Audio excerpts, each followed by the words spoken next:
Muris. Hari ini aku mau ngajakin kalian untuk bahas tentang overthinking. Overthinking ini udah sering banget dialami semua manusia. Bahkan seluruh manusia hampir punya overthinking. Termasuk aku yang lagi buat video ini.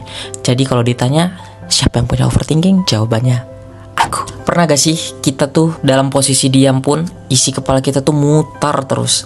Saking mutar-mutarnya ada banyak banget pikiran yang belum tentu pasti terjadi, sampai akhirnya kita stuck di situ-situ aja. Seolah-olah kita tuh lagi di tengah keramaian.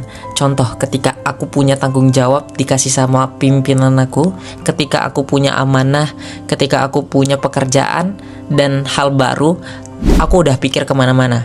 Siapa yang relate seperti itu? Komen di bawah. Dan kadang itu yang bikin capek itu bukan pekerjaan, bukan karena kita udah pergi ke sana ke sini. Yang bikin capek itu adalah pikiran. Kenapa aku bilang pikiran, guys? Sesuatu yang belum terjadi udah dipikirin, sesuatu yang belum dikasih udah dibayangin. Bener kan?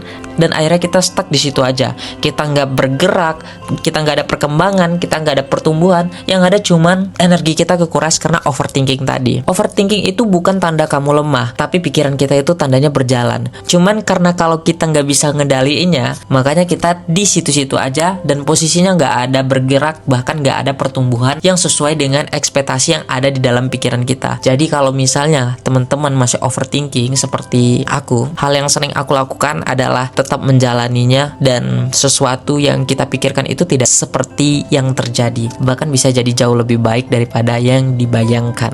Tapi overthinking ini juga ada anehnya. Semakin kita mikir, semakin banyak kebingungan. Semakin kita coba untuk kontrol semuanya, semakin juga kita kehilangan kendali. Dan juga kadang diam dan menerima adalah jadi jauh lebih baik terhadap kita mikirin gimana ke depannya. Jadi cara terefektif menurut aku dalam menyikapi adanya overthinking ini adalah dengan cara ambil tarik nafas dulu, baru kita kasih jeda pikiran kita, baru ambil keputusan terhadap sesuatu yang sedang kita lakukan ini. Jujur ya teman-teman, aku buat video ini juga agak sedikit overthinking karena aku mikirnya aku buat video ini kan bakal dilihat oleh orang banyak, cuman aku nggak tahu banyaknya itu seberapa. Tapi sedikit banyaknya kalau teman-teman tonton video aku, yang aku harapkan itu ada makna dan isinya, ada tujuan yang bakal disampaikan. Jadi menurut aku kesimpulannya, kalau teman-teman masih overthinking, belajar untuk mengontrolnya. Karena kalau misalnya teman-teman gak bisa kontrolnya, ya di situ-situ aja, nggak bakal bergerak, badan udah capek padahal gak ngapa-ngapain.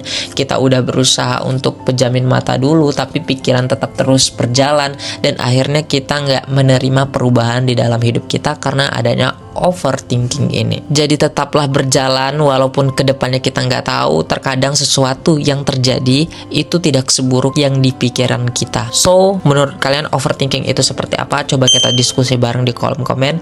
Jangan lupa tinggalkan jejak kalian, dan mungkin kita akan bahas lagi. Dan mungkin ketika teman-teman ada memberikan saran dan komentar terhadap overthinking ini, bakal kita bahas lagi. Thank you buat kalian yang udah tonton video ini. Jangan lupa subscribe channel YouTube ini. Aku Muris. Bye.